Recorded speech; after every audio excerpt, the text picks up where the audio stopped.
So, hello, what's up mga ka-lifestyle? Magandang araw sa ating lahat. So, for today's video, meron akong i-share sa inyo, no? Kasi, nakareceive po tayo ng negative comment, no? Mula sa bashers natin. But anyways, hindi na po yan bago.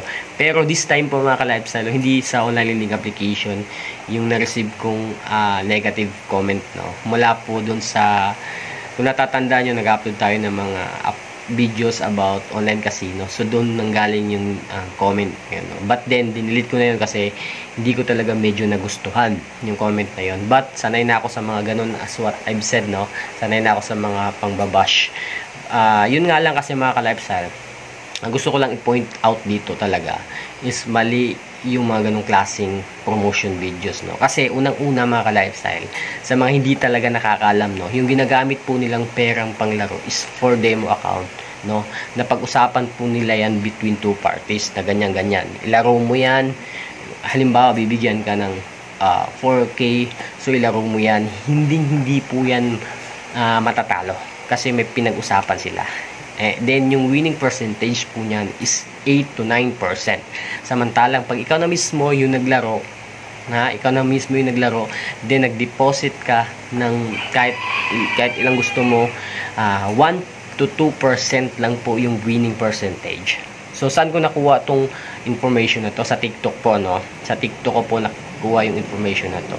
So ngayon mga ka-lifestyle, kung maniwala kayo sa akin or hindi, it's up to you. Nasa sa inyo pa rin kung maniniwala kayo or hindi. I-try nyo para malaman nyo.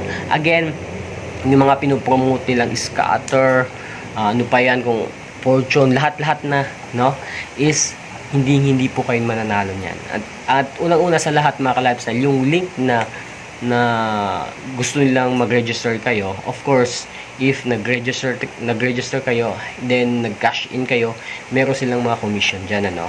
So kung gusto nyo talaga yung legit, nasa GCash po, nandoon po yung mga casino games na iba, doon din lang naman kinuha ng mga websites or mga scammer na mga link, doon nila kinuha yung mga casino games, no.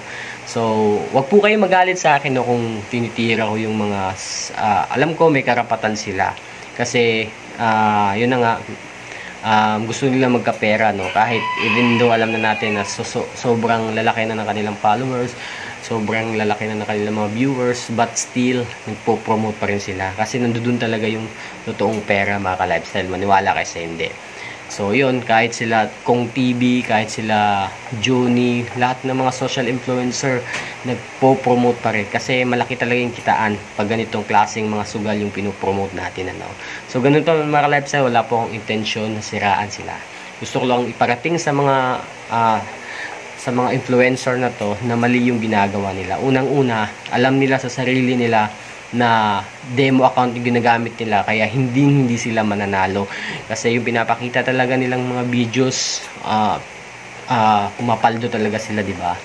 So alangan naman ipakita nila yung pagkatalo nila. So ipapakita nila unang-una talaga na sinisita ko dito or napansin ko sa social media, no, si Awit Gamer po talaga, no. Imagine mga ka-lifestyle, yung pera niya umabot ng 123 million. So bakit di mo kunin agad, no? Then i-withdraw mo. So yung pera na, maniwala kayo sa hindi, yung pera na yon is for demo account lang po, no. So hindi po kanya yon. So meron po silang agreement doon, ano. So alam ko napakaraming maluloko nito kasi imagine kada spin panalo, no? Kasi nga nasa 8 to 9% yung winning percentage noon, no? So I hope mga ka-lifestyle, mamulat kayo sa katotohanan, no, na wala po talagang nananalo sa ganitong klaseng mga sugal, especially yung mga link na galing sa mga social influencer, no. Sila din yung magkakapera dito. Aside sa commission, meron silang binabayaran sila sa promotions, no.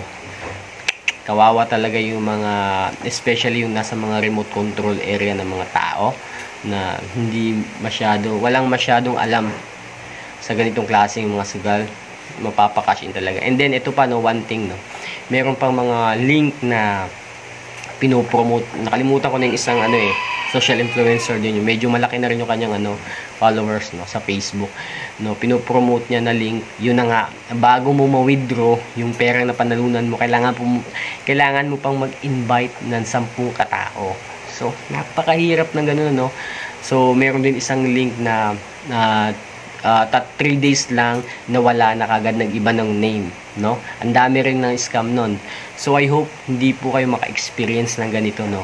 That's why gumagawa ko ng ganitong klaseng content para ma-aware po yung mga ibang mga sugarol, no, na yun na nga, iwasan nyo yung mga link na pinopromote ng mga social influencer, no. Sila lang din talaga yung kikita, no. Once na mag-sign up ka, nag-deposit ka, sa kanila lahat ng commission, no. Tayo lang din yung nagpapayaman sa kanila ng husto, mga ka-lifestyle. Maniwala kayo sa hindi. So yung last upload kong video about kay ka-dreamer, yun, doon merong nagalit kasi iwan ko, no, kasi itong si ka-dreamer talaga malaki yung fan page nito. That's why as I expected, meron talaga magbabato ng ganung klaseng comment. But then karapatan nila yon kasi hindi natin hawak yung kanilang yung kanilang isipan. Karapatan nila yon kasi pera-pera na yung usapan dito, no. Mapa-religious man or basta family oriented, gagawin talaga lahat basta pera, no. So yun lang, mga ka-lifestyle, no. Peace.